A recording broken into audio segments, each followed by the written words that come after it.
ಕರ್ತನು ನಮ್ಮ ಮಧ್ಯದಲ್ಲಿ ಚಲಿಸ್ತಾ ಇದ್ದಾನೆ. ಎಷ್ಟು ಜನ ಸಂತೋಷವಾಗಿದ್ದೀರಿ? ಒಂದು ಸಾರಿ ನಿಮ್ಮ ವಿಡಿಯೋಗಳನ್ನು ಆನ್ ಮಾಡಿ ಗಟ್ಟಿಯಾಗಿ ಒಂದು ಸಾರಿ ಹಲ್ಲೆಲೂಯಾ ಎಂಬುದಾಗಿ ನೀವು ಹೇಳ್ಬೋದಾ? ಆ ಶಬ್ದ ಕೇಳ್ಬೋದಾ? ನಿಮ್ಮ ಎಲ್ಲ ವಿಡಿಯೋಗಳನ್ನು ಆನ್ ಮಾಡಿ ದೇವನಾಕ್ಕೆ ಸ್ತೋತ್ರವಾಗಲಿ. ಕರ್ತನ ಸನ್ನಿಧಾನದಲ್ಲಿ ದೇವ ಮಕ್ಕಳೇ, ನೀವೆಲ್ಲರೂ ಸದಾ ಒಂದೇ ಮನದಿಂದ ಶಕ್ತವಾಗಿ ಎಲ್ಲ ವಿಡಿಯೋಗಳು ಆನ್ ಆಗಬೇಕು. ನಿಮ್ಮ ಮ್ಯೂಟನ್ನು ಆನ್ ಮಾಡಿಕೊಂಡು ದೇವನಾಕ್ಕೆ ಸ್ತೋತ್ರವಾಗಲಿ. ಒಂದು ಸಾರಿ ಗಟ್ಟಿಯಾಗಿ ಹೇಳೋಣ, ಹಲ್ಲೆಲೂಯಾ.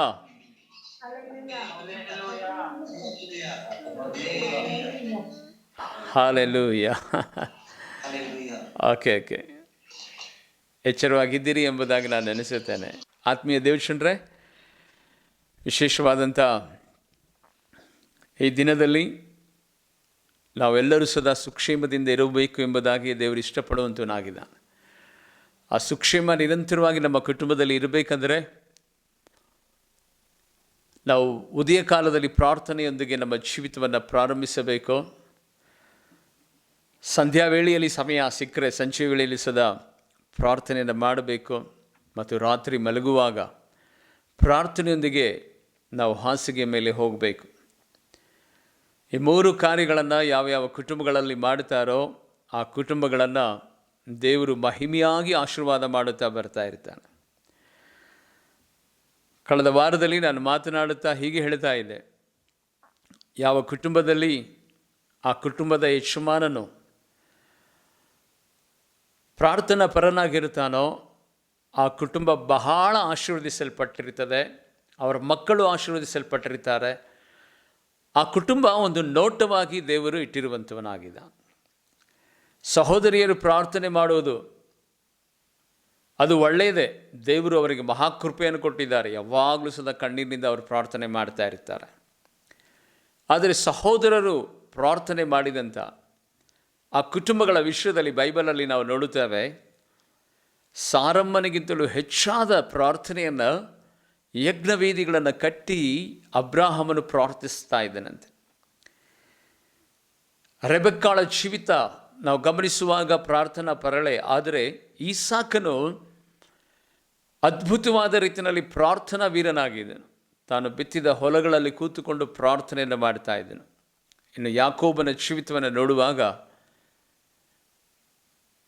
ಲೇಹ ಮತ್ತು ರಾಹೇಲಳಿಗಿಂತಲೂ ಸದಾ ಅದ್ಭುತವಾದಂಥ ರೀತಿಯಲ್ಲಿ ಯಾಕೋಬನು ಪ್ರಾರ್ಥನಾ ವೀರನಾಗಿದೆ. ದಾವಿದನಾಗಿರ್ಬೋದು, ಯೋಸೇಫನಾಗಿರ್ಬೋದು, ಎಲ್ಲರೂ ಸದಾ ಪ್ರಾರ್ಥನಾ ಪರರೇ. ಅವರ ಕುಟುಂಬಗಳನ್ನು ನೋಡ್ರಿ, ಯೆಹೋಶುವನನ್ನು ನೋಡ್ರಿ, ಆತನು ಯಾವಾಗಲೂ ಪ್ರಾರ್ಥನಾ ಪರನಾಗಿರುವಂಥ ವ್ಯಕ್ತಿ. ಅವನ ಕುಟುಂಬ ಎಷ್ಟು ಮಹಿಮೆಯಾಗಿ ಅದ್ಭುತವಾದಂಥ ರೀತಿಯಲ್ಲಿ ದೇವರು ಆಶೀರ್ವಾದ ಮಾಡಿದನು. ಅದಕ್ಕಾಗಿ ಸಹೋದರರೇ, ಪ್ರತಿದಿನ ಸಹೋದರಿಯರು ಪ್ರಾರ್ಥನೆಗೆ ಕೂತ್ಕೊಳ್ತಾರೋ ಇಲ್ಲ ಗೊತ್ತಿಲ್ಲ, ಆದರೆ ನೀವು ಮೊದಲು ಕೂತುಕೊಂಡು ನಿಮ್ಮ ಮಕ್ಕಳನ್ನು ಕರೆದು ನಿಮ್ಮ ಕುಟುಂಬದೊಟ್ಟಿಗೆ ನೀವು ಪ್ರಾರ್ಥನೆ ಮಾಡುವುದಾದರೆ ನಿಮ್ಮ ಕುಟುಂಬ ಒಂದು ದೊಡ್ಡದಾದಂಥ ದೇವರ ಆ ಕೃಪೆಗೂ ಮತ್ತು ಆಶೀರ್ವಾದಕ್ಕೂ ಪಾತ್ರವಾಗುವಂಥದ್ದಾಗಿದೆ. ಆ ರೀತಿಯಾಗಿ ಪ್ರತಿದಿನವೂ ಸದಾ ಕುಟುಂಬ ಪ್ರಾರ್ಥನೆಯನ್ನು ಮಾಡುವಂಥ ನಿಮ್ಮ ಬದುಕಿನಲ್ಲಿ ಪರಲೋಕವು ನಿಮ್ಮ ಗುಡಾರದಲ್ಲಿ ಯಾವಾಗಲೂ ತೆರೆಯಲ್ಪಟ್ಟಿರ್ತದೆ. ಕರ್ತನು ನಿಮ್ಮ ಜೀವಿತ, ನಿಮ್ಮ ಮಕ್ಕಳ ಭವಿಷ್ಯತ್ತು, ಅವರ ಆಶೀರ್ವಾದ ನಿರಂತರವಾಗಿ ತಂಗುವ ಹಾಗೆ ದೇವರು ಕೃಪೆ ಮಾಡುವಂತನಾಗಿದ್ದಾನೆ. ಅದಕ್ಕೋಸ್ಕರವಾಗಿ ಇನ್ನು ಮೇಲೆ ಪ್ರತಿದಿನವೂ ಸದಾ ಕುಟುಂಬ ಪ್ರಾರ್ಥನೆಯನ್ನು ನಿಮ್ಮ ಕುಟುಂಬದಲ್ಲಿ ನೀವು ಮಾಡಿರಿ. ಕರ್ತನು ನಿಮ್ಮನ್ನು ಆಶೀರ್ವಾದ ಮಾಡಲಿ. ಕರ್ತನ ಸನ್ನಿಧಾನದಲ್ಲಿ ಯೆಶಾಯ ಪ್ರವಾದನೆ ಗ್ರಂಥ 58ನೇ ಅಧ್ಯಾಯದ 12ನೇ ವಚನ ಬಹಳ ಬಲವಾದಂಥ ಒಂದು ವಾಗ್ದಾನದ ವಚನ. ಇವತ್ತು ನಾವು ಧ್ಯಾನ ಮಾಡುವಂತರಾಗಿದ್ದೇವೆ. ಶ್ರದ್ಧಾಭಕ್ತಿಯಿಂದ ನಿಮ್ಮ ಬೈಬಲ್ಗಳನ್ನು ನೀವು ತೆರೆದಿಟ್ಟುಕೊಳ್ಳ್ರಿ ದೇವ ಮಕ್ಕಳೇ.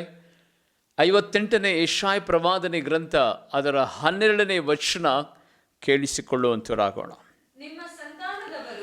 ನಿಮ್ಮ ಸಂತಾನದವರು ಪುರಾತನ ಕಾಲದಲ್ಲಿ ಹಾಳಾದ ನಿವೇಶನಗಳನ್ನು ತಿರುಗಿ ಕಟ್ಟುವರು.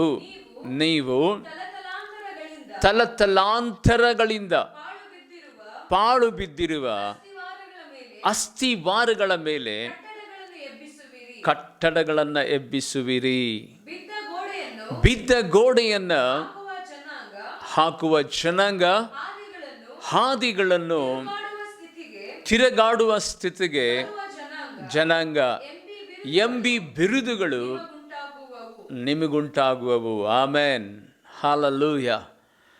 ಆತ್ಮೀಯ ದೇವಜನರೇ, ಈ ವಾಗ್ದಾನ ವಚನದ ಮೇಲೆ ಈಗಲೇ ಈ ಕ್ಷಣದಲ್ಲೇ ನಿಮ್ಮ ಕೈಗಳನ್ನು ಇಟ್ಟು ಕಣ್ಣುಗಳನ್ನು ಮುಚ್ಚಿ ಪ್ರಾರ್ಥನೆ ಮಾಡಿರಿ. ಯೇಸುವಿನ ನಾಮದಲ್ಲಿ ಪ್ರತಿಯೊಂದು ಕುಟುಂಬಗಳಲ್ಲಿ ಸದಾ ಈ ವಾಗ್ದಾನ ನೆರವೇರಲಿ. ಈ ವಿಶೇಷವಾದ ಸಂದೇಶವನ್ನು ಯಾವ ದೇಶದಲ್ಲಿದ್ದುಕೊಂಡು, ಯಾವ ರಾಜ್ಯದಲ್ಲಿದ್ದುಕೊಂಡು, ಯಾವ ಹಳ್ಳಿಯಲ್ಲಿದ್ದುಕೊಂಡು ದೇವರ ಈ ವಾಗ್ದಾನವನ್ನು ಆಲಿಸ್ತಾ ಇದೆಯೋ, ದೇವ ಮಗುವೆ, ಅಣ್ಣ, ಸಹೋದರ, ತಂಗಿ, ನಿಮ್ಮ ಕುಟುಂಬದಲ್ಲಿ ಈ ವಾಗ್ದಾನ ಯೇಸುವಿನ ನಾಮದಲ್ಲಿ ನೆರವೇರಲಿ. ಹಾಳು ಬಿದ್ದ ಪಟ್ಟಣವನ್ನು, ಹಾಳು ಬಿದ್ದ ಗೋಡೆಗಳನ್ನು, ಮಾರ್ಗವೇ ಇಲ್ಲದಂಥ ಮಾರ್ಗಗಳನ್ನು ಸರಿ ಮಾಡುವಂಥ ಒಂದು ಮಹಾಕೃಪೆ ತಲತಲಾಂತರಗಳವರೆಗೂ ನಿಮ್ಮ ಕುಟುಂಬಗಳಲ್ಲಿ ಈ ವಾಗ್ದಾನ ನೆರವೇರಲಿ ಯೇಸುವಿನ ನಾಮದಲ್ಲಿ ಎಂಬುದಾಗಿ ನಾನು ಪ್ರಾರ್ಥನೆ ಮಾಡುತ್ತೇನೆ. ದೇವಜನರೇ, ನಸರೇತಿನ ಯೇಸುವಿನ ನಾಮದಲ್ಲಿ ಈ ವಾಗ್ದಾನವನ್ನು ನಾವು ವಿವರಿಸಿ ನೋಡುವಂಥ ಸಂದರ್ಭದಲ್ಲಿ ಇದುವರೆಗೆ ನಿಮ್ಮ ವೈಯಕ್ತಿಕವಾದಂಥ ಬದುಕಿನಲ್ಲಿ ಯಾವ ವಿಧವಾದಂಥ ಪ್ರತಿಕೂಲ ಪರಿಸ್ಥಿತಿಗಳ ನಿಮಿತ್ತವಾಗಿ ಯಾವ ಸಂಗತಿಗಳನ್ನು ಕಳಕೊಂಡಿದ್ದೀರೋ, ಯಾವ ವಿಧವಾದಂಥ ವಿಷಯಗಳಲ್ಲಿ ನಿಮ್ಮ ಜೀವನ ಇರಬಹುದು, ನಿಮ್ಮ ಕುಟುಂಬ ಇರಬಹುದು, ನಿಮ್ಮ ಆಸ್ತಿ ಪಾಸ್ತಿಗಳಿರಬಹುದು, ನಿಮ್ಮ ಮೂಲ ಪಿತೃಗಳು ವಾಸ ಮಾಡ್ತಾ ಇರುವಂಥ ಆ ಸ್ಥಳಗಳಿರಬಹುದು, ಯಾವುದು ಹಾಳು ಬಿದ್ದಿದೆಯೋ ಅದನ್ನು ತಿರುಗಿ ಕಟ್ಟುವಂಥ ಕೃಪೆಯನ್ನು ನಸರೇತಿನ ಯೇಸುವಿನ ನಾಮದಲ್ಲಿ ದೇವರು ಈ ಸಂದರ್ಭದಲ್ಲಿ ನಿಮಗೆ ತಿರುಗಿ ಬರಮಾಡುವಂಥವನಾಗಿದ್ದಾನೆ. ನಂಬುವವರು ಗಟ್ಟಿಯಾಗಿ ಹೇಳೋಣ ಆಮೇನ್ ಎಂಬುದಾಗಿ. ದನಾಕೆ ಸ್ತೋತ್ರವಾಗಲಿ. ಪ್ರೀತಿಯುಳ್ಳ ದೇವಜನರೇ, ತಲತಲಾಂತರಗಳಿಂದಲೂ ಸಹ ನಿಮ್ಮ ಬದುಕಿನಲ್ಲಿ ಕಾಣದೇ ಇರುವಂಥ ಆ ಕ್ರಿಯೆಗಳನ್ನು ಕಾಣುವ ಹಾಗೆ, ಕಟ್ಟುವ ಹಾಗೆ ದೇವರು ಇವತ್ತು ಕೃಪೆ ತೋರಿಸುವಂಥವನಾಗಿದ್ದಾನೆ. ಇವತ್ತು ಈ ವಾಗ್ದಾನ ನಮ್ಮ ಜೀವಿತದಲ್ಲಿ ನೆರವೇರಬೇಕಂತ ಹೇಳಿದರೆ ನಾವು ಯಾವ ರೀತಿಯಾಗಿ ದೇವರಿಗೆ ಅಂಟಿಕೊಂಡು ನಡೆದರೆ ಈ ವಾಗ್ದಾನ ನಮ್ಮ ಜೀವಿತದಲ್ಲಿ ನೆರವೇರುತ್ತದೆ ಎಂಬುದಾಗಿ ಕರ್ತನ ಸನ್ನಿಧಾನದಲ್ಲಿ ಈಗ ನಾವು ಧ್ಯಾನ ಮಾಡಲಿಕ್ಕೆ ಹೋಗಲಿಕ್ಕಿದೆ. ಆತ್ಮೀಯ ದೇವಜನರೇ, ಶಿಲುವಾದಲ್ಲಿ ಹಾಳು ಬಿದ್ದಿರುವಂಥ ದೇವ ಮಂದಿರ, ಶಿಥಿಲಾ ವ್ಯವಸ್ಥೆಗೆ ಗುರಿಯಾಗಿರುವಂಥ ದೇವ ಮಂದಿರ, ದೇವರು ವಾಸ ಮಾಡುವಂಥ ಆ ದೇವ ಮಂದಿರ ಹಾಳು ಬಿದ್ದಿರುವಂಥ ಸಂದರ್ಭದಲ್ಲಿ ಅಲ್ಲಿ ಸಮುವೇಲನ ಪ್ರವೇಶ ಉಂಟಾಗುತ್ತದೆ. ಸಮುವೇಲ ಚಿಕ್ಕವನಾಗಿರುವಂಥ ಒಬ್ಬ ಬಾಲಕ. ದೈವ ವಾಕ್ಯದಲ್ಲಿ ನಾವು ನೋಡುವಂಥವರಾಗಿದ್ದೇವೆ. ದೇವನಾಕೆ ಸ್ತೋತ್ರವಾಗಲಿ. ಏಲಿ ಮಹಾಯಾಜಕ, ಆತನ ಮಕ್ಕಳಾಗಿರುವಂಥ ಪಿನೆಹಾಸು ಮತ್ತು ಓಪ್ನಿ ಎನ್ನುವಂಥ ಆ ಇಬ್ಬರು ಮಕ್ಕಳು ಯಾಜಕತ್ವವನ್ನು ಆ ಸ್ಥಳದಲ್ಲಿ ನಡೆಸ್ತಾ ಇದ್ದಾರೆ. ಆದರೆ ಆ ದೇವ ಮಂದಿರ ದೇವರ ಆರಾಧನೆ ಇಲ್ಲದೆ, ದೇವರಿಗೆ ಪ್ರತಿ ದಿನವೂ ಧೂಪ, ದೇವರಿಗೆ ಪ್ರತ್ಯೇಕವಾದ ಉದಯ ಕಾಲದ ನೈವೇದ್ಯ, ಸಂಧ್ಯಾವೇಳೆಯ ನೈವೇದ್ಯವನ್ನು ಸಮರ್ಪಣೆ ಮಾಡದೆ ಆ ಮಂದಿರದಲ್ಲಿ ಕತ್ತಲೆ ಆವರಿಸಿದೆ. ಯಾಕೆಂದರೆ ಅಲ್ಲಿರುವಂಥ ಮಹಾಯಾಜಕನಾಗಿರುವಂಥ ಏಲಿ, ಆತನಿಗೆ ಕಣ್ಣು ಕಾಣ್ತಾ ಇಲ್ಲ, ಆತನು ಮಬ್ಬಾಗಿದ್ದಾನೆ, ಆತನು ಕತ್ತಲೆಯಲ್ಲಿ ಕೂತುಕೊಳ್ಳುವಂಥ ಒಂದು ಪರಿಸ್ಥಿತಿಯಲ್ಲಿ ಇದ್ದಾನೆ. ಈಗಾಗಲೇ ಆತನ ವಯಸ್ಸು 98 ವರ್ಷ ಹತ್ತಿರ ಇರುವಂಥದ್ದಾಗಿದೆ. ಅಂಥ ಸಂದರ್ಭದಲ್ಲಿ ಚಿಕ್ಕವನಾಗಿರುವಂಥ ಬಾಲಕನಾಗಿರುವಂಥ ಸಮುವೇಲನ ಪ್ರವೇಶವಾಗ್ತದೆ. ಆ ಸಮುವೇಲನ ಪ್ರವೇಶದ ನಂತರ ಆ ದೇವ ಮಂದಿರದಲ್ಲಿ ನಡೆಯುವಂಥ ಆ ಜೀರ್ಣೋದ್ಧಾರ, ಹಾಳು ಬಿದ್ದಿರುವಂಥ ದೇವ ಮಂದಿರವನ್ನು ಪುನಃಸ್ಥಾಪನೆ ಮತ್ತು ಪುನರುಜ್ಜೀವನ ಮತ್ತು ಪುನರುಜ್ಜೀವನ ಹೇಗೆ ಪ್ರಾರಂಭವಾಯಿತು, ದೇವರು ಆ ಬಾಲಕನ ಮೂಲಕವಾಗಿ ಯಾವ ಕಾರ್ಯಗಳನ್ನು ನಡೆಸಿದನೆಂಬುದಾಗಿ ನಾವು ಗಮನಿಸುವಾಗ ದೇವರ ವಾಕ್ಯದಲ್ಲಿ ನಾವು ಓದಿ ಕೇಳಿಸಿಕೊಳ್ಳೋಣ. ಹಾಗಂದ್ರೆ ನಮಗೆ ಅರ್ಥವಾಗುತ್ತದೆ. 1 ಸಮುವೇಲನ ಪ್ರವಾದನೆ ಗ್ರಂಥ 3ನೇ ಅಧ್ಯಾಯ 2 ಮತ್ತು 3ನೇ ವಚನ. ಏಲಿಯ ಕಣ್ಣುಗಳು ದಿನ ದಿನಕ್ಕೆ ಮೊಬ್ಬಾಗುತ್ತಾ ಬಂದು ಚೆನ್ನಾಗಿ ಕಾಣದೆ ಹೋಗಿದವು. ಒಂದಾನೊಂದು ರಾತ್ರಿ ತನ್ನ ಸ್ಥಳದಲ್ಲೇ ಮಲಗಿದ್ದನು ಸಮುವೇಲನು ಯೆಹೋವನ ಮಂದಿರದಲ್ಲಿ ದೇವರ ಮಂಜೂಷವಿದ್ದ ಸ್ಥಳದಲ್ಲಿ ಮಲಗಿದ್ದನು.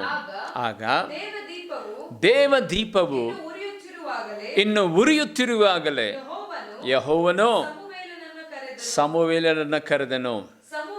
ಸಮುವೇಲನು ಬಂದೆನೆಂದು ಉತ್ತರ ಕೊಟ್ಟು ಒಡನೆ ಏಲಿಯ ಬಳಿಗೆ ಹೋಗಿ, ಇಗೋ ಬಂದಿದ್ದೇನೆ, ನನ್ನನ್ನು ಕರೆದಿಯಲ್ಲ ಎನ್ನಲು ಏಲಿಯು, ನಾನು ನಿನ್ನನ್ನು ಕರೆಯಲಿಲ್ಲ, ಹೋಗಿ ಮಲಗಿಕೋ ಅಂದನು. ಸಾಕು, ದೆನಾಕೆ ಸ್ತೋತ್ರವಾಗಲಿ. ಇದೇ ರೀತಿಯಾಗಿ 4 ಸಾರಿ ಆತನಿಗೆ ಶಬ್ದ ಬರ್ತದೆ. ನನ್ನನ್ನು ಗಮನಿಸಿ ಪ್ರೀತಿಯುಳ್ಳ ದೇವಜನರೇ, ಏಲಿಯ ಕಣ್ಣುಗಳು ಮೊಬ್ಬಾಗಿದೆ, ಕತ್ತಲೆಯಲ್ಲಿ ನಿದ್ದೆ ಮಾಡ್ತಾ ಇದ್ದಾನೆ. ಆದರೆ ಇಲ್ಲಿ ಪ್ರಾಮುಖ್ಯವಾದಂಥ ಒಂದು ಸಂಗತಿಯನ್ನು ಗೊತ್ತಾ, ದೇವ ಮಂದಿರದಲ್ಲಿ ಯಾಜಕನು ಮಲಗಬೇಕಾದಂಥ ಸ್ಥಳ ಪರಿಶುದ್ಧವಾದಂಥ ಸ್ಥಳ. ಆದರೆ ಏಲಿ ವೃದ್ಧನಾಗಿರುವುದರಿಂದ ಆ ಮಂಚು ಕಣ್ಣು ಆತನಿಗೆ ಇರುವುದರಿಂದ ಎಲ್ಲಿ ನಿದ್ದೆ ಬಂತೋ ಆ ಕತ್ತಲೆಯಲ್ಲಿ ಆತನು ನಿದ್ರಿಸ್ತಾ ಇದ್ದಾನೆ. ಆದರೆ ಮೊಟ್ಟ ಮೊದಲನೇದಾಗಿ ಇಲ್ಲಿ ಸಮುವೇಲನು ಮಲಗಿದಂಥ ಸ್ಥಳ ಯಾವುದು ಗೊತ್ತಾ? ದೇವ ಮಂಜೂಷ ಇರುವಂಥ ಸ್ಥಳದಲ್ಲಿ ಆತನು ಮಲಗಿಕೊಂಡಿದ್ದಾನೆ. ದೇವರ ದೀಪ ಎಲ್ಲಿ ಹೊತ್ತಿಸಬೇಕಾಗ್ತದೋ ಆ ಪರಿಶುದ್ಧವಾದಂಥ ಸ್ಥಳದಲ್ಲಿ ಆತನು ಮಲಗಿಕೊಂಡಿದ್ದಾನೆ. ದೇನಾಕೆ ಸ್ತೋತ್ರವಾಗಲಿ. ಆತ್ಮೀಯ ದೇವಜನರೇ, ಕರ್ತನ ಸನ್ನಿಧಾನದಲ್ಲಿ ದೇವರ ಆ ಮಂಜೂಷ ಎಲ್ಲಿರ್ತದೆ? ಅದು ಮಹಾಪರಿಶುದ್ಧವಾದಂಥ ಸ್ಥಳದಲ್ಲಿ ದೇವರ ಮಂಜೂಷ ಇರ್ತದೆ. ಅಲ್ಲಿ ದೇವರು ತನ್ನ ಪ್ರಸನ್ನತೆಯೊಡನೆ ಅಲ್ಲಿ ನಿವಾಸ ಮಾಡುವಂಥ ಸ್ಥಳದ ಆಗಿರುವಂಥದ್ದಾಗಿದೆ. ಇಲ್ಲಿ ಸಮುವೇಲನು ಮಲಗಿದ್ದಾನೆ. ಆತನ ಕಾರ್ಯ ಏನೆಂದರೆ ದೀಪವನ್ನು ಹಚ್ಚಬೇಕು. ಆಕ್ಚುಲಿ ಈತನ ಕಾರ್ಯ ಅದಲ್ಲ. ಯಾಕೆಂದರೆ ಈತನು ಬಾಲಕನು. ತನ್ನ ತಂದೆ ವೃದ್ಧನಾಗಿರುವುದರಿಂದ ತನ್ನ ಮಕ್ಕಳಾಗಿರುವಂಥ ಪಿನೆಹಾಸು ಮತ್ತು ಓಪ್ನಿ ಈ ಕಾರ್ಯವನ್ನು ನಡೆಸಬೇಕು. ಸಮುವೇಲನು ಆಕ್ಚುಲಿ ದೇವ ಆ ಮಹಾಪರಿಶುದ್ಧವಾದಂಥ ಸ್ಥಳದಲ್ಲಿ ಆತನು ಮಲಗಿರುವುದಾದರೆ ಆ ಯಾಜಕನ ಮಕ್ಕಳಾಗಿರುವಂಥ ಪಿನೆಹಾಸು ಓಪ್ನಿ ಎಲ್ಲಿರ್ತಾರೋ ಏನೋ ಗೊತ್ತಿಲ್ಲ. ಬೈಬಲಲ್ಲಿ ಅವರ ವಿಷಯದಲ್ಲಿ ಬರೆಯಲ್ಪಟ್ಟಿಲ್ಲ ಅವರು ಎಲ್ಲಿ ಮಲಗಿದರು ಎಂಬುದಾಗಿ. ಕತ್ತಲೆಯಲ್ಲಿ ಒಂದು ವೇಳೆನೇ ಮಲಗಿರಬಹುದು. ಯಾಕೆಂತ ಹೇಳಿದರೆ ಪಿನೆಹಾಸ್ ಓಪ್ನಿಯ ಜೀವನ ಚರಿತ್ರೆ ಬೈಬಲಲ್ಲಿ ನಾವು ನೋಡುವಂಥವರಾಗಿದ್ದೇವೆ. ಅವರಿಬ್ಬರು ಸದಾ ದೇವ ಮಂದಿರಕ್ಕೆ ಬರುವಂಥ ಆ ಸಹೋದರಿಯರು ಸ್ತ್ರೀಯರ ವಿಷಯದಲ್ಲಿ ಮೋಹಕ್ಕೆ ಒಳಗಾಗಿ ವ್ಯಭಿಚಾರ ಮಾಡುತ್ತಾ ಅನೇಕ ಪಾಪ ಕೃತ್ಯಗಳಲ್ಲಿ ಆ ಮಕ್ಕಳು ಬಿದ್ದು ಹೋಗಿದ್ದರು ಎಂಬುದಾಗಿ ಸತ್ಯವೇದ ಘೋಷಿಸುತ್ತದೆ. ಅವರ ಅನೀತಿ ಅಕ್ರಮದ ನಿಮಿತ್ತವಾಗಿ ಆ ದೇವ ಮಂದಿರ ಹಾಳು ಬಿತ್ತು ಎಂಬುದಾಗಿ ಸತ್ಯವೇದ ಸ್ಪಷ್ಟಪಡಿಸ್ತದೆ. ದೇವ ಮಕ್ಕಳೇ, ಕರ್ತನ ಸನ್ನಿಧಾನದಲ್ಲಿ ಈ ವಾಗ್ದಾನವನ್ನು ಆಲಿಸುತ್ತಿರುವಂಥ ನಿಮ್ಮ ವೈಯಕ್ತಿಕವಾದಂಥ ಕುಟುಂಬಗಳಲ್ಲಿ ದೇನಾಕೆ ಸ್ತೋತ್ರವಾಗಲಿ. ತಂದೆಯ ಮಾತನ್ನು, ತಾಯಿ ಮಾತನ್ನು ಇವತ್ತು ಕೇಳದೆ ಲೋಕದ ಆಸೆಗಳಿಗೆ ಒಳಗಾಗಿ ಲೋಕದ ಸ್ನೇಹಿತರ ಒಡಗೂಡಿ ವಿದ್ಯಾಭ್ಯಾಸ ಮಾಡುತ್ತಿರುವಂಥ ಮುದಾದ ಮಕ್ಕಳೇ, ಲೋಕದ ಆ ಕ್ರಿಯೆಗಳಲ್ಲಿ ಒಂದು ವೇಳೆ ಒಳಗಾಗಿ ನೀವು ಇರುವುದಾದರೆ ಇವತ್ತು ದೇವರು ನಿಮ್ಮ ಸಂಗಡ ಮಾತನಾಡುತ್ತಿರುವಂಥ ಸಂಗತಿಯನ್ನು ಗೊತ್ತಾ? ತಂದೆ ತಾಯಿಗಳು ಅವರು ಹಸಿವಿನಿಂದ ಇದ್ದು ಹೊಟ್ಟೆಗೆ ಊಟ ಮಾಡದೆ, ಒಳ್ಳೆ ಬಟ್ಟೆಯನ್ನು ಅವರು ಧರಿಸಿಕೊಳ್ಳದೆ, ಅನೇಕ ಸಂದರ್ಭಗಳಲ್ಲಿ ನನ್ನ ಮಕ್ಕಳು ವಿದ್ಯಾಭ್ಯಾಸ ಮಾಡಬೇಕು, ಭಯಭಕ್ತಿಯಲ್ಲಿ ಬೆಳೀಬೇಕು, ನನ್ನ ಮಕ್ಕಳು ಈ ದೇಶದಲ್ಲಿ ಉನ್ನತವಾದ ಮೇಲುಗಳನ್ನು ಅನುಭವಿಸಬೇಕೆಂಬುದಾಗಿ ಹೊಟ್ಟೆಗೆ ಹಿಟ್ಟಿಲ್ಲದೆ ಎಲ್ಲೋ ಕೂಲಿ ನಾಲಿ ಮಾಡಿ ಇವತ್ತು ಎಷ್ಟೋ ತಂದೆ ತಾಯಂದಿರು ತಾವು ಉಪವಾಸವಿದ್ದಿರಿಸಿದ ಕಾರ್ಪೊರೇಟ್ ಸ್ಕೂಲ್ಗಳಲ್ಲಿ, ಕಾಲೇಜ್ಗಳಲ್ಲಿ ತಮ್ಮ ಮಕ್ಕಳನ್ನು ವಿದ್ಯಾಭ್ಯಾಸ ಮಾಡಿ ಜ್ಞಾನವಂತರಾಗಿ ಬದುಕಬೇಕೆಂಬುದಾಗಿ ಪ್ರಯತ್ನಿಸ್ತಾ ಇರ್ತಾರೆ. ಆದರೆ ಅನೇಕ ಯವನಸ್ಥ ಮಕ್ಕಳನ್ನು ಇವತ್ತು ನಾವು ನೋಡುವಂಥವರಾಗಿದ್ದೇವೆ. ತಂದೆ ತಾಯಿಗೆ ಅವರು ವಿರೋಧವಾಗಿ ನಿಂತುಕೊಂಡು SLC ತನಕ ಚೆನ್ನಾಗೇ ಇರ್ತಾರೆ. ಯಾವಾಗ PUCಗೆ ಬರ್ತಾರೋ ಯಾರು ಸದಾ ತಾಯಿ ಮಾತನ್ನು ಕೇಳೋದಿಲ್ಲ, ತಂದೆ ಮಾತನ್ನು ಕೇಳೋದಿಲ್ಲ. 1ರಿಂದ 10ನೇ ತರಗತಿಯ ತನಕ ಗಡಗಡ ನಡುಗುತ್ತಾ ಇರುವಂಥ ಆ ಯವನಸ್ಥ ಮಕ್ಕಳು PUCಗೆ ಬಂದ ತಕ್ಷಣವೇ ತಂದೆ ತಾಯಿನ ನಡಗಿಸ್ತಾರೆ. ಆತ್ಮೀಯ ದೇವಜನರೇ, ಇಲ್ಲಿ ಸಹ ಏಲಿಯ ಜೀವಿತವನ್ನು ಗಮನಿಸುವಂಥ ಸಂದರ್ಭದಲ್ಲಿ ತನ್ನ ಮಕ್ಕಳನ್ನು ಆತನು ದೇವರ ಭಯದಲ್ಲಿ ಭಕ್ತಿಯಲ್ಲಿ ಬೆಳೆಸದೆ ಅತಿ ಹೆಚ್ಚಾಗಿ ಪ್ರೀತಿ ಮಾಡಿಬಿಟ್ನೇನೋ, ಅವರು ಚೆನ್ನಾಗಿರಬೇಕೆಂಬುದಾಗಿ ಅವರಿಗೆ ಫ್ರೀಡಮ್ ಕೊಟ್ಟನೇನೋ ಗೊತ್ತಿಲ್ಲ. ಆದರೆ ನಿಜವಾಗ್ಲೂ ಸದಾ ಪರಿಶುದ್ಧವಾದಂಥ ಸ್ಥಳದಲ್ಲಿ ಇರಬೇಕಾದಂಥ ಆತನ ಮಕ್ಕಳು ಕತ್ತಲೆಯಲ್ಲಿ, ಅಂಧಕಾರದಲ್ಲಿ ಅಕ್ರಮ ಮಾಡುತ್ತಾ ದೈವ ವಿರೋಧ ಕಾರ್ಯಗಳಲ್ಲಿ ಅವರು ಮಗ್ನರಾಗಿ ಇರುವುದನ್ನು ಸತ್ಯವೇದ ಸ್ಪಷ್ಟಪಡಿಸ್ತದೆ. ಆದರೆ ದೇವರಿಗೆ ಸ್ತೋತ್ರವಾಗಲಿ, ಇಲ್ಲಿ ಮೊಟ್ಟ ಮೊದಲನೆಯ ಒಂದು ಸಂಗತಿ ಏನಂತ ಹೇಳಿದರೆ, ಸಮುವೇಲನು ದೇವ ಮಂದಿರದಲ್ಲಿ ದೇವರು ದೀಪ ಹಚ್ಚುವಂಥ ಆ ಮಂಜೂಷದ ಪಕ್ಕದಲ್ಲಿ ಆತನು ಮಲಗಿದ್ದಾನೆ. ಆ ಸ್ಥಳ ಪರಿಶುದ್ಧವಾದ ಸ್ಥಳ.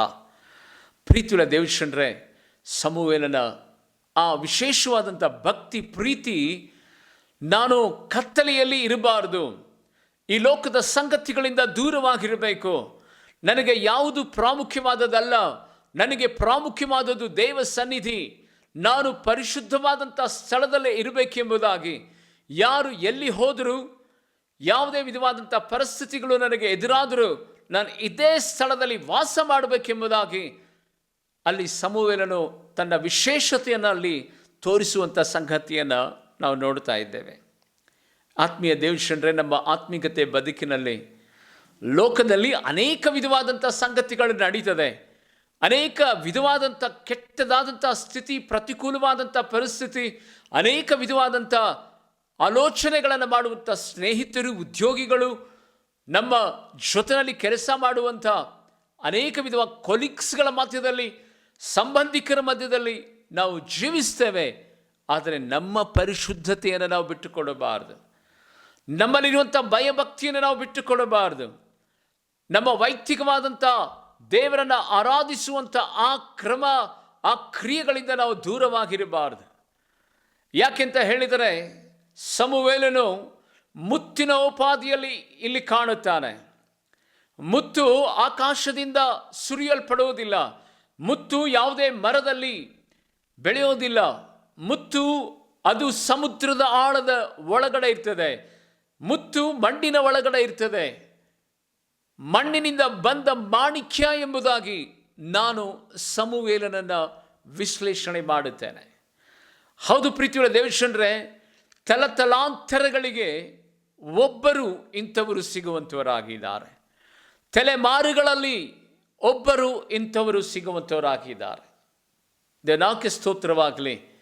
ವೈಯಕ್ತಿಕವಾಗಿ ಅವನಿಗೂ ಸದಾ ಆಸೆ ಆಕಾಂಕ್ಷೆಗಳು ಇರ್ತದೆ. ಆದರೆ ಆ ಚಿಕ್ಕ ಮಗು ಆಟ ಆಡೋದಕ್ಕೆ ಹೋಗದೆ, ಎಲ್ಲೂ ಆಚೆ ಈಚೆ ತಿರುಗದೆ, ದೇವರ ಪರಿಶುದ್ಧವಾದಂಥ ಸ್ಥಳದಲ್ಲಿ ಆತನು ವಾಸ ಮಾಡ್ತಾ ಇದ್ದನಂತೆ. ದೇವನಾಕೆ ಸ್ತೋತ್ರವಾಗಲಿ. ಅದಕ್ಕಾಗಿಯೇ ನಾನು ಆತನಿಗೆ ಹೇಳಿದೆ, ಆತನು ಮಣ್ಣಿನಿಂದ ಉತ್ಪತ್ತಿಯಾದಂಥ ಮಾಣಿಕ್ಯ, ಮಣ್ಣಿನಿಂದ ಉತ್ಪತ್ತಿಯಾದಂಥ ಮಾಣಿಕ್ಯ. ಎರಡನೇ ಒಂದು ಸಂಗತಿ ಇಲ್ಲಿ ನಡೀತಿರುವಂಥ ಒಂದು ಕಾರ್ಯ ಏನಂತ ಹೇಳಿದರೆ ದೇವವಚನರೇ, ಆತನು ರಾತ್ರಿ ವೇಳೆಯಲ್ಲಿ ಮಲಗಿಕೊಂಡಿದ್ದಾನೆ. ಮಲಗಿಕೊಂಡಿರುವಂಥ ಆ ವೇಳೆಯಲ್ಲಿ ಯೆಹೋವ ದೇವರು ಆತನನ್ನು ಕರೀತಾ ಇದ್ದಾನೆ. ಸಮುವೇಲನೇ ಸಮುವೇಲನೇ ಎಂಬುದಾಗಿ. ನೋಡಿ, ತಟ್ಟನೆ ಆತನು ಮೇಲಕ್ಕೆದ್ದು ಹೋಗಿ ಆ ಏಲಿಯ ಬಳಿನಲ್ಲಿ ಹೀಗೆ ಹೇಳ್ತಾನೆ, ಚಿತ್ತವಾಗಲಿ ನಾನು ಬಂದಿದ್ದೇನೆ ಎಂಬುದಾಗಿ, ಚಿತ್ತವಾಗಲಿ ನಾನು ಬಂದಿದ್ದೇನೆ ಎಂಬುದಾಗಿ.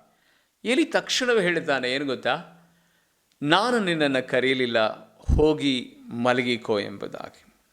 ಎರಡನೇ ಒಂದು ಸಂಗತಿ ಏನು ಗೊತ್ತಾ, ಪ್ರೀತಿಯುಳ್ಳ ದೇವಚಂದ್ರೇ, ಆತನು ಮಲಗಿಕೊಂಡಂಥ ಆ ಸಂದರ್ಭ ಮತ್ತು ದೇವರು ಕೂಗಿದಂಥ ಆ ವೇಳೆ ಯಾವುದು ಗೊತ್ತಾ, ಉದಯ ಕಾಲದ 3-4 ಗಂಟೆಯ ಸಮಯ. 3-4 ಗಂಟೆಯ ಸಮಯ. ಮೊದಲನೇದಾಗಿ ಸಮುವೇಲನಲ್ಲಿ ಪರಿಶುದ್ಧತೆಯ ಒಂದು ಕ್ರಿಯೆ ಇದ್ದುದರಿಂದಲೇ ಆತನು ಪರಿಶುದ್ಧವಾದ ಸ್ಥಳದಲ್ಲಿ ಆತನು ಮಲಗಿದ್ದನು. ಎರಡನೇ ಒಂದು ಕ್ರಿಯೆ ಏನೆಂದರೆ, ಆತನು ಬಹಳ ಚುರುಕುತನದಿಂದ ಇದ್ದನು. ಬಹಳ ಚುರುಕುತನದಿಂದ ಇದ್ದನು. ನಮಗೆಲ್ಲರಿಗೂ ಗೊತ್ತಿರುವಂಥ ಒಂದು ಸಂಗತಿ ಏನು ಗೊತ್ತಾ, ಉದಯ ಕಾಲದ 3-4 ಗಂಟೆ ಇದೆಯಲ್ಲ, ಅದು ಗಾಢ ನಿದ್ರೆಯ ಬರಮಾಡುವಂಥ ಒಂದು ಸಮಯ. ಆ ಸಂದರ್ಭದಲ್ಲಿ ಯಾರೂ ಎಚ್ಚರವಾಗಿರೋದಕ್ಕೆ ಸಾಧ್ಯವೇ ಇಲ್ಲ. ನಮ್ಮ ಮನೆಯ ಮಕ್ಕಳನ್ನು ನೋಡ್ರಿ, ಅವರು ಎಷ್ಟು ನಿದ್ರೆ ಹೋಗ್ತಾರಂತ ಹೇಳಿದರೆ, ಬೆಳಗಿನ ಜಾವದಲ್ಲಿ ಉದಯ ಕಾಲದಲ್ಲಿ 7 ಗಂಟೆಗೆ 7:15 ಸಾಟರ್ಡೆ ಸ್ಕೂಲ್ ಇದೆ ಅಂತ ಹೇಳಿದರೆ 6 ಗಂಟೆಯಿಂದಲೂ ಸದಾ ಕೂಗುತ್ತಾ ಎದ್ದೋಳಮ್ಮ ಅಂತ ಹೇಳಿದರೆ ಎದ್ದೋಳೋದೇ ಇಲ್ಲ. 7:15 ಎದ್ದು ಅವರು ಹೇಳುವಂಥ ಮಾತೇನು ಗೊತ್ತಾ, ಅಮ್ಮ 7:30 ಆಗಿಬಿಟ್ಟಿದೆ, ಇವಾಗ ಯಾಕೆ ಅಮ್ಮ ಎಬ್ಬರಿಸಿದೆಯಾ, ಮೊದಲೇ ಎಬ್ಬರಿಸಬಾರ್ದ ಎಂಬುದಾಗಿ ಮತ್ತೆ ತಿರುಗಿ ಬೀಳುವಂಥ ಮಕ್ಕಳು ಇವತ್ತು ಕೋಟಿ ಲೆಕ್ಕದಲ್ಲಿ ಇರುವಂಥವರಾಗಿದ್ದಾರೆ. ದೇವ ಮಕ್ಕಳೇ, ಇವತ್ತು ನಮ್ಮ ಮಕ್ಕಳಿಗೆ ಚುರುಕುತನವನ್ನು ನಾವು ಕಲಿಸಬೇಕು. ದೇವ ಮಕ್ಕಳೇ, ತಂದೆ ತಾಯಿಗಳಿಗೆ ಪ್ರೀತಿಪೂರ್ವಕವಾದಂಥ ಕೃಪೆಗೆ ಪಾತ್ರರಾಗಬೇಕೆಂಬುದಾಗಿ ಒಂದು ವೇಳೆ ನಿಮ್ಮ ಹೃದಯದಲ್ಲಿ ಇರುವುದಾದರೆ, ತಂದೆ ತಾಯಿಗಳ ಮಾತನ್ನು ನೀವು ಬೇಗನೆ ಕೇಳಿ ಬೇಗನೆ ಎಚ್ಚರವಾಗಿದ್ದು, ವಿದ್ಯಾಭ್ಯಾಸದ ವಿಷಯದಲ್ಲಿ, ಕೆಲಸದ ವಿಷಯದಲ್ಲಿ ಯಾರು ಚುರುಕುತನದಿಂದ ಇರ್ತಾರೋ ಅವರನ್ನೇ ದೇವರು ಈ ದೇಶದ ಮೇಲನ್ನು ಅನುಭವಿಸುವ ಹಾಗೆ ಆತನು ಮಾಡುವಂಥವನಾಗಿದ್ದಾನೆ. ಇವತ್ತು ಅನೇಕ ಕುಟುಂಬಗಳಲ್ಲಿ ದೇವರ ಆರಾಧನೆ ಉದಯ ಕಾಲದಲ್ಲಿ 6 ಗಂಟೆ ಇದೆ ಅಂತ ಹೇಳಿದರೆ ಮಕ್ಕಳನ್ನು ಮಲಗಿಸಿ ಮನೆಗೆ ದೇವರ ಆರಾಧನೆಗೆ ಬರ್ತಾರೆ. 8 ಗಂಟೆಗೆ ಇಂದ್ರೂ ಸದಾ ಮಲಗಿಸಿ ದೇವರ ಆರಾಧನೆಗೆ ಬರ್ತಾರೆ. 10 ಗಂಟೆಗೆ ಆರಾಧನೆ ಇದ್ರೂ ಸದಾ ಮನೆಯಲ್ಲಿ ಮಲಗಿಸಿ ಆರಾಧನೆಗೆ ಬರ್ತಾರೆ. ಮಲಗಿಸ್ರಿ ಆರಾಧನೆಗೆ ಬರದ ರೀತಿಯಲ್ಲಿ ನಿಮ್ಮ ಮಕ್ಕಳನ್ನು ಮನೆಯಲ್ಲಿ ಮಲಗಿಸಿದರೆ ಒಂದು ದಿನ ನಿಮಗೆ ಸರಿಯಾಗಿ ಮಲಗಿಸ್ತಾರೆ. ಒಂದು ದಿನ ಬರ್ತದೆ, ಆ ದಿನದಲ್ಲಿ ಕೈಗಳಲ್ಲಿ ಅವರು ಬೆತ್ತವನ್ನು ಹಿಡ್ಕೊಳ್ತಾರೆ. ಇವತ್ತು ನೀನು ಬೆತ್ತವನ್ನು ಹಿಡಿದುಕೊಳ್ಳದೆ ಹೋದರೆ ಮುಂದೊಂದು ದಿನ ಅವರು ಕೋಲನ್ನು ಹಿಡ್ಕೊಂಡು ನಿನಗೆ ಸರಿಯಾಗಿ ಮಾಡುತ್ತಾರೆ. ಕರ್ತನ ಸನ್ನಿಧಾನದಲ್ಲಿ ಸಮುವೇಲನ ಜೀವಿತವನ್ನು ನೋಡುವಂಥ ಸಂದರ್ಭದಲ್ಲಿ 2ನೇ ಸಾರಿಯೂ ಯೆಹೋವನು, ಸಮುವೇಲನೇ, ಇಗೋ ಇದ್ದೇನೆ, ನಿನ್ನ ಚಿತ್ತವಾಗಲಿ ಎಂಬುದಾಗಿ ಹೇಳಿ ಮತ್ತೆ ಏಲಿ ಬಳಿನಲ್ಲಿ ಹೋಗ್ತಾನೆ. 1, 2, 3 ಸಾರಿ ಆತನು ಹೋಗುತ್ತಾನೆ. ಏಲಿ ಹೇಳುತ್ತಾನೆ, ನಾನು ನಿನ್ನನ್ನು ಕರೆಯಲಿಲ್ಲ, ನಾನು ನಿನ್ನನ್ನು ಕೂಗಲಿಲ್ಲ, ಹೋಗಿ ಮಲಗಿಕೋ ಎಂಬುದಾಗಿ ಹೇಳ್ತಾನೆ. ಹೋಗಿ ಮಲಗುತ್ತಾನೆ. ದೇನಾಕ್ಕೆ ಸ್ತೋತ್ರವಾಗಲಿ. ಆತನು ಎಷ್ಟು ಚುರುಕುತನದಿಂದ ತುಂಬಲ್ಪಟ್ಟಿದ್ದನು ಎಂಬುದಾಗಿ ನೆನೆಸುವಾಗ ನಮ್ಮ ಮಕ್ಕಳನ್ನು 1 ಸಾರಿ 2 ಸಾರಿ 3 ಸಾರಿ 4 ಸಾರಿ 10 ಸಾರಿ ಕರೆದರೂ ಸದಾ ಹಾಸಿಗೆಯಿಂದ ಮೇಲಕ್ಕೆ ಎದ್ದು ತಂದೆ ತಾಯಿ ಹೇಳುವಂಥ ಒಂದು ಮಾತನ್ನು ಕೇಳೋದಿಲ್ಲ. ಆದರೆ ಪ್ರತಿ ಸಾರಿ ದೇವರು ಕೂಗುವಂಥ ಸಂದರ್ಭದಲ್ಲಿ ಎದ್ದೇಳುತ್ತಾನೆ, ಏಲಿ ಬಳಿನಲ್ಲಿ ಹೋಗ್ತಾನೆ. ಆತನಿಗೆ ನೋಡ್ರಿ, ಒಂದು ಕ್ಷಣವಾದರೂ, ಒಂದು ಸಾರಿ ಆದರೂ ಸದಾ ಆತನು ನಿರಾಸೆಯನ್ನು ಹೊಂದಲಿಲ್ಲ. ಎದ್ದೇಳುತ್ತಾನೆ, ಯಾಚಕನ ಬಳಿಗೆ ಹೋಗ್ತಾನೆ, ಚಿತ್ತವಾಗಲಿ ಎಂಬುದಾಗಿ ಕೇಳ್ತಾನೆ.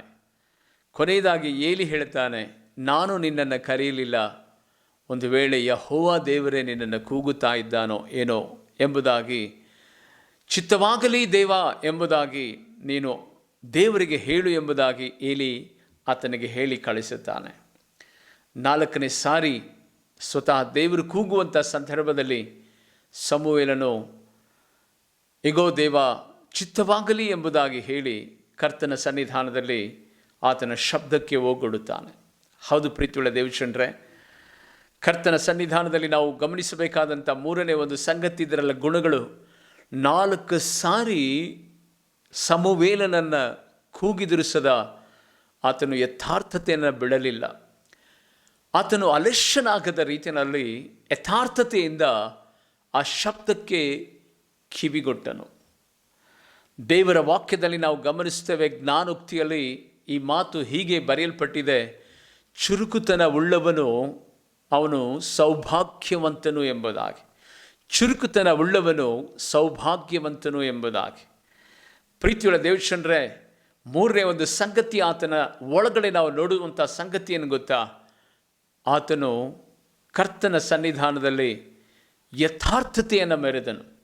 4 ಸಾರಿ ಕರೆದಾಗಲೂ ಸದಾ 4 ಸಾರಿ ಅಲಕ್ಷ್ಯ ಮಾಡದೆ ಆತನು ಎಚ್ಚರದಿಂದ ಆ ಶಬ್ದಕ್ಕೆ ಚಿತ್ತವಾಗಲಿ ಎಂಬುದಾಗಿ ಹೇಳಿದನು.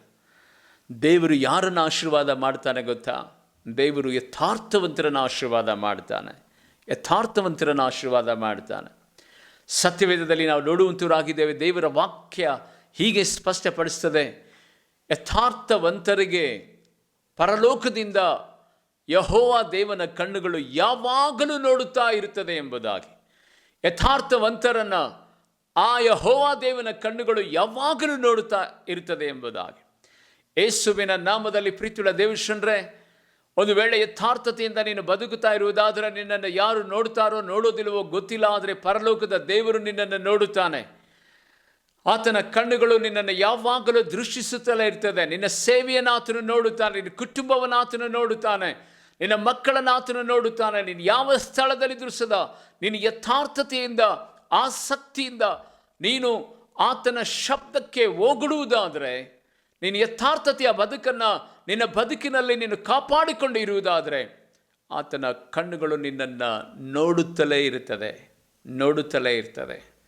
ಯೇಸುವಿನ ನಾಮದಲ್ಲಿ ಆತ್ಮೀಯ ದೇವಜನರೇ, ಆ ಸಮುವೇಲನಲ್ಲಿ ಇದ್ದಂಥ ಪರಿಶುದ್ಧತೆ, ಆ ಸಮುವೇಲನಲ್ಲಿ ಇದ್ದಂಥ ಚುರುಕುತನ, ಆ ಸಮುವೇಲನಲ್ಲಿ ಇದ್ದಂಥ ಯಥಾರ್ಥತೆ, ದೇವರು ಆತನನ್ನು ಬಲವಾಗಿ ಉಪಯೋಗ ಮಾಡಿದಂಥ ಸಮಯ ಯಾವುದು ಗೊತ್ತಾ?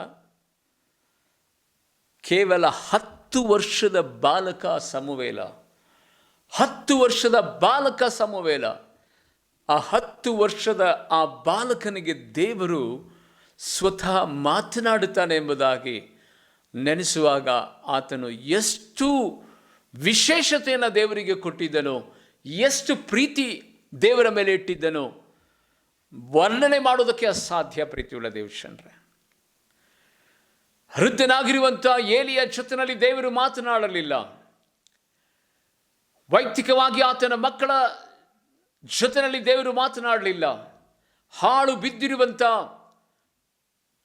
ಪುರಾತನ ಕಾಲದಿಂದಲೂ ಸಹ ದೇವರು ವಾಸ ಮಾಡ್ತಾ ಇದ್ದಂಥ ಆ ದೇವ ಮಂದಿರ, ದೇವರ ಆರಾಧನೆ ಇಲ್ಲದೆ, ಉದಯ ಕಾಲದ ನೈವೇದ್ಯ, ಸಂಧ್ಯಾ ವೇಳೆಯ ನೈವೇದ್ಯವಿಲ್ಲದೆ ಇದ್ದಂಥ ಆ ದೇವ ಮಂದಿರವನ್ನು ಸಮುವೇಲನ ಮೂಲಕವಾಗಿ ದೇವರು ಮಾತನಾಡಿ ಆ ಕಳೆದು ಹೋದಂಥ ಮಹಿಮೆ, ಕಳೆದು ಹೋದಂಥ ಆ ಪುರಾತನ ಕಾಲದ ವೈಭವ ತಿರುಗಿ ಬರಲಿಕ್ಕಾಗುವ ಹಾಗೆ ಕಳೆದು ಹೋದಂಥ ಆ ಎಲ್ಲ ಸಂಗತಿಗಳನ್ನು ಆ ಸಮುವೇಲನ ಮೂಲಕವಾಗಿ ಬರಮಾಡುವುದರ ಮೂಲಕವಾಗಿ ಯಾವ್ಯಾವುದನ್ನು ಆ ದೇವ ಮಂದಿರ ಕಳೆದುಕೊಂಡಿತ್ತೋ, ಯಾವ್ಯಾವ ಸಂಗತಿಗಳು, ಯಾವ ಉಜ್ಜೀವನ ಅಲ್ಲಿ ಅಳಿಸಿ ಹೋಗಿತ್ತೋ, ಮತ್ತೆ ಆ ಉಜ್ಜೀವನ ಸಮುವೇಲನ ಮೂಲಕವಾಗಿ ಪ್ರಾರಂಭಿಸುವ ಹಾಗೆ ದೇವರು ತನ್ನ ಕಾರ್ಯವನ್ನು ಮಾಡಿದನು. ಇವತ್ತು ನಿನ್ನ ಬದುಕಿನಲ್ಲಿ ಹಾಳು ಬಿದ್ದ ಪಟ್ಟಣಗಳನ್ನು, ನಿನ್ನ ಮೂಲ ಪಿತೃಗಳ ಸಮಾಧಿಯನ್ನು ತಿರುಗಿ ಬರಮಾಡಿ ಹಾಳು ಬಿದ್ದಿರುವಂಥ ಮಾರ್ಗಗಳನ್ನು ಸರಿ ಮಾಡುವುದಕ್ಕೂ, ಪುರಾತನ ಕಟ್ಟಡಗಳನ್ನು ತಿರುಗಿ ಕಟ್ಟುವಂಥ ಕೃಪೆ ನಿನಗೆ ಬೇಕು ಅಂತ ಹೇಳಿದರೆ, ದೇವ ಮಗುವೆ ನೀನು ಮಾಡಬೇಕಾದಂಥ ಮೊದಲನೆಯ ಕಾರ್ಯ ಪರಿಶುದ್ಧತೆಯನ್ನು ಕಾಪಾಡಿಕೊಳ್ಳಬೇಕು. ಚುರುಕುತನದಿಂದ ದೇವರ ಒಟ್ಟಿಗೆ ಸಂಬಂಧವನ್ನು ನೀನು ಬೆಳೆಸಬೇಕು.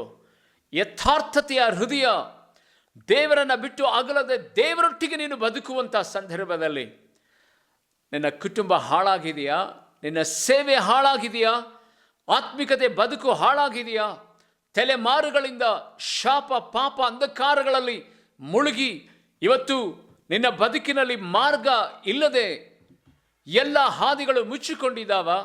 ಯೇಸುವಿನ ನಾಮದಲ್ಲಿ ಪರಿಶುದ್ಧತೆ, ಚುರುಕುತನ, ಯಥಾರ್ಥತೆ ದೇವರು ಮೆಚ್ಚುವಂತವನಾಗಿದ್ದಾನೆ. ಸೋಮಾರಿಗಳಾಗಿರಬೇಡ್ರಿ. ಈ ಲೋಕದಲ್ಲಿ ನಾವು ಬದುಕುತ್ತಾ ಇದ್ದೇವೆ. ಈ ಲೋಕ ಅಶುದ್ಧತೆಯಿಂದ ತುಂಬಲ್ಪಟ್ಟಿದೆ. ಈ ಲೋಕದಲ್ಲಿ ಯಾರೇ ಅಶುದ್ಧತೆಯಿಂದ ತುಂಬಲ್ಪಟ್ಟಿರುವುದಾದರೂ ಸದಾ ಅದನ್ನು ನೋಡಿ ನೀವು ನಿರಾಸೆ ಆಗಬೇಡ್ರಿ, ನೀವು ಅವರನ್ನು ಹಿಂಬಾಲಿಸಬೇಡ್ರಿ. ಸಮುವೇಲನು ದೇವರ ಶಬ್ದಕ್ಕೆ ಹಿಂಬಾಲಿಸಿದನು, ದೇವ ಮಂದಿರವನ್ನು ಪ್ರೀತಿಸಿದನು. ಯಥಾರ್ಥವಂತನಾಗಿ ಅಲಕ್ಷ್ಯ ಮಾಡದೆ ಪ್ರತಿ ಸಾರಿಯೂ ಇದ್ದೇನೆ ನಿನ್ನ ಚಿತ್ತವಾಗಲಿ ಎಂಬುದಾಗಿ ದೇವರ ಆ ಶಬ್ದಕ್ಕೆ ಹೋಗೊಟ್ಟನು. ಆ ಕ್ರಿಯೆ ನಿನ್ನ ಒಳಗಡೆ ಇರುವುದಾದರೆ ಖಂಡಿತವಾಗಿಯೂ ನಿನ್ನ ಆತ್ಮಿಕತೆ ಬದುಕು, ನಿನ್ನ ಕುಟುಂಬ, ನಿನ್ನ ಮಕ್ಕಳು, ನಿನ್ನ ತಲೆಮಾರುಗಳಿಂದ ನೀನು ಯಾವುದು ಹಾಳು ಮಾಡಿಕೊಂಡಿದೆಯೋ ಅದನ್ನು ಯೇಸುವಿನ ನಾಮದಲ್ಲಿ ಈಗಲೇ ಈ ಕ್ಷಣದಿಂದಲೇ ದೇವರು ಕಟ್ಟುವುದಕ್ಕೆ ಪ್ರಾರಂಭಿಸುತ್ತಾನೆ. ಹೀಗೆ ಮಾಡ್ತೀರಾ ದೇವಚಂದ್ರೆ? ಖಂಡಿತವಾಗಿಯೂ ದೇವರ ವಾಕ್ಯಕ್ಕೆ ವಿಧೇಯರಾಗಿರಿ. ಪರಿಶುದ್ಧತೆ, ಚುರುಕುತನ, ಭಕ್ತಿ ಮತ್ತು ಯಥಾರ್ಥತೆಯಿಂದ ದೇವರ ನಾಮವನ್ನು ನೀವು ಯಾವಾಗಲೂ ಘನಪಡಿಸಿರಿ. ನಿಮ್ಮನ್ನು, ನಿಮ್ಮ ಕುಟುಂಬವನ್ನು ದೇವರು ಆಶೀರ್ವಾದ ಮಾಡಲಿ. ಒಂದು ಚಿಕ್ಕ ಪ್ರಾರ್ಥನೆ ಮಾಡುತ್ತೇನೆ. ಕಣ್ಣುಗಳನ್ನು ಮುಚ್ಚೋಣ. ಮಹಾ ಉನ್ನತಗಳಲ್ಲಿ ವಾಸ ಮಾಡುವ ನನ್ನ ತಂದೆಯಾದ ದೇವರೇ, ನಜರೇತಿನ ಯೇಸುವಿನ ನಾಮದಲ್ಲಿ ಕರ್ತನೆ, ಈ ವಾಕ್ಯದ ಮೂಲಕವಾಗಿ ನಮ್ಮ ಮನಕಣ್ಣುಗಳನ್ನು ನೀನು ತೆರೆದಿದ್ದಕ್ಕಾಗಿ ನಿನಗೆ ಸ್ತೋತ್ರ. ದೇವರೇ ಕರ್ತನೆ ಸ್ವಾಮಿ, ಹಾಳು ಬಿದ್ದಂಥ ಪಟ್ಟಣಗಳನ್ನು, ಹಾಳು ಬಿದ್ದಂಥ ಕರ್ತನೆ ನಮ್ಮ ಮೂಲ ಪಿತೃಗಳ ಕರ್ತನೆ ಸಮಾಧಿಗಳನ್ನು, ಹಾಳು ಬಿದ್ದಿರುವಂಥ ಕರ್ತನೆ ಮಾರ್ಗಗಳನ್ನು ಸರಿ ಮಾಡುವುದಕ್ಕೆ ದೇವರೇ ಕರ್ತನೆ ಸ್ವಾಮಿ, ನೀನು ತಾನೇ ನಮ್ಮನ್ನು ಕರ್ತನೆ ಕರೆದು ದೇವರೇ ಕರ್ತನೆ ವಾಗ್ದಾನ ಮಾಡಿದಂತೆ ಈ ವಾಗ್ದಾನ ನಮ್ಮ ಜೀವಿತದಲ್ಲಿ ನೆರವೇರಲಿಕ್ಕಾಗುವಂತೆ ಈ ಕ್ಷಣದಿಂದಲೇ ಕರ್ತನೆ ಸಮುವೇಲನು ದೇವರೇ ಕರ್ತನೆ ಸಿಲುವಾದಲ್ಲಿ ಇರುವಂಥ ಕರ್ತನೆ ಸ್ವಾಮಿ, ಆ ಹಾಳು ಬಿದ್ದಂಥ ದೇವ ಮಂದಿರವನ್ನು ಪುನರುಜ್ಜೀವನ ಉಜ್ಜೀವನಗೊಳಿಸಲಿಕ್ಕಾಗುವಂತೆ ಬೇಕಾದಂಥ ಪರಿಶುದ್ಧತೆ ದೇವರೇ ಕರ್ತನೆ, ಚುರುಕುತನ, ಯಥಾರ್ಥತೆ, ಭಕ್ತಿಯನ್ನು ಮೆರೆದ ರೀತಿಯಲ್ಲಿ ನಮಗೂ ಸದಾ ದೇವರೇ ಕರ್ತನೆ ಆ ಸಮುವೇಲನಿಗೆ ಕೊಡಲ್ಪಟ್ಟಂಥ ಎಲ್ಲ ವಿಧವಾದಂಥ ಅಭಿಷೇಕ ಆಶೀರ್ವಾದವನ್ನು ನೀನು ಕೊಡುವುದರ ಮೂಲಕವಾಗಿ ತಂದೆಯಾದ ದೇವರೇ ನಮ್ಮ ಮನಕಣ್ಣುಗಳನ್ನು ದೇವರೇ ನೀನು ತೆರೆ ಮಾಡು ದೇವರೇ ಸ್ವಾಮಿ. ನಿನಗೋಸ್ಕರವಾಗಿ ಯಥಾರ್ಥತೆಯಿಂದ ದೇವರೇ ಯಾವಾಗಲೂ ದೇವರೇ ನಿನ್ನೊಟ್ಟಿಗೆ ನಾವು ಬದುಕಿ ನಿಮ್ಮ ನಾಮವನ್ನು ಘನಪಡಿಸುವಂತೆ ನಮಗೆ ಕೃಪೆ ತೋರಿಸಿ ಎಂಬುದಾಗಿ ನಾವು ಪ್ರಾರ್ಥಿಸ್ತೇವೆ. ಈ ಸಂದೇಶವನ್ನು ಆಲಿಸುತ್ತಿರುವಂಥ ಒಬ್ಬೊಬ್ಬರ ಜೀವಿತದಲ್ಲಿ ಕರ್ತನೆ ಇವತ್ತು ಯಾವುದು ಹಾಳಾಗಿದೆಯೋ, ಯಾವುದು ಕೆಟ್ಟು ಹೋಗಿದೆಯೋ, ಎಲ್ಲಿ ತಡೆಗಳಿದ್ದಾವೋ ಯೇಸುವಿನ ನಾಮದಲ್ಲಿ ದೇವರೇ ಆ ತಡೆಗಳು ದೇವರೇ ಕರ್ತನೆ ತೆರೆಯಲ್ಪಡಲಿ ದೇವರೇ ಕರ್ತನೆ. ಹಾಳು ಬಿದ್ದಂಥ ಎಲ್ಲ ಶೀತಲವಾಗಿರುವಂಥ ಆ ಸ್ಥಿತಿಗಳು ಕಟ್ಟಲ್ಪಡಲಿ ದೇವರೇ. ನಿನ್ನ ಪವಿತ್ರವಾದ ಕರಗಳೇ ಈ ಮಕ್ಕಳನ್ನು ಮತ್ತೆ ಪುನರುಜ್ಜೀವನಗೊಳಿಸಲಿ, ಪುನಃಸ್ಥಾಪನೆಗೊಳಿಸಲಿ, ಪುನರುಜ್ಜೀವನ ಇವರ ಆತ್ಮಿಕತೆ ಸೇವೆ ಕುಟುಂಬದಲ್ಲಿ ಕರ್ತನೆ ಪ್ರಾರಂಭಿಸಿ ಎಂಬುದಾಗಿ ಪ್ರಾರ್ಥಿಸ್ತೇವೆ. ಈ ದಿನದ ನಿನ್ನ ಮಕ್ಕಳ ಎಲ್ಲ ಅಗತ್ಯತೆಗಳನ್ನು ಸಂಧಿಸು ರಾಜ ದೇವರೇ. ಇವರ ಪ್ರಯಾಣದಲ್ಲಿ ಜೊತೆಗಾರನಾಗಿರು ದೇವರೇ. ಇವತ್ತು ಯಾರ್ಯಾರು ಮ್ಯಾರೇಜ್ ಡೇ, ಬರ್ತ್ಡೇ, ನಾಮಕರಣ, ಹೊಸ ಗೃಹ ಶಂಕುಸ್ಥಾಪನೆ, ಪ್ರತ್ಯೇಕವಾಗಿ ನಿನ್ನ ಸನ್ನಿಧಾನದಲ್ಲಿ ದೇವರೇ ವಿವಾಹದ ಮಾತುಕತೆಗಳನ್ನು ದೇವರೇ ಕರ್ತನೆ ಸ್ವಾಮಿ ಮಾತನಾಡ್ತಾ ಇದ್ದಾರೋ, ದೇವರೇ ಕರ್ತನೆ ವಿವಾಹವಾಗ್ತಾ ಇದ್ದಾರೋ ಎಲ್ಲರಿಗೂ ಸದಾ ಹೆಸರಾಗಿ ನೀನು ಆಶೀರ್ವಾದ ಮಾಡು. ಬಲಹೀನರಿಗೆ ಬಲವನ್ನು, ಅನಾರೋಗ್ಯದಲ್ಲಿರುವವರಿಗೆ ಆರೋಗ್ಯವನ್ನು, ಕೊರತೆಯಲ್ಲಿರುವವರಿಗೆ ಅಗತ್ಯತೆಗಳನ್ನು ದೈವ ನೀನು ಸಂಧಿಸಿ ಸಹಾಯ ಮಾಡು. ಇವತ್ತು ಕಾಣಿಕೆಗಳನ್ನು ದೇವರೇ ಕೊಟ್ಟಂಥ ಕವಿತಾ ಕೆ ಸಿಸ್ಟರ್ಗಾಗಿಯೂ, ಮುತ್ತುಮಣಿಗಾಗಿಯೂ, ಸೌಭಾಗ್ಯ ಸಿಸ್ಟರ್ಗಾಗಿಯೂ ನಾವು ಪ್ರಾರ್ಥನೆ ಮಾಡುತ್ತೇವೆ.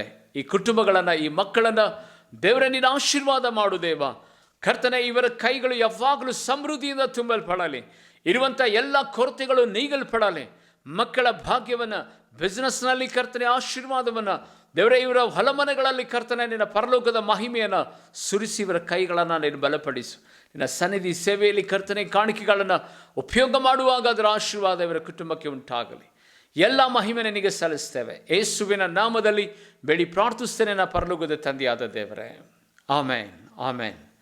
ಆತ್ಮೀಯ ದೇವಜನರೇ, ಯೇಸುವಿನ ನಾಮದಲ್ಲಿ ಈ ವಿಶೇಷವಾದಂಥ ಸಂದೇಶವನ್ನು ಅನೇಕ ಜನರಿಗೆ ಶೇರ್ ಮಾಡಿರಿ, ಸಬ್ಸ್ಕ್ರೈಬ್ ಮಾಡಿರಿ.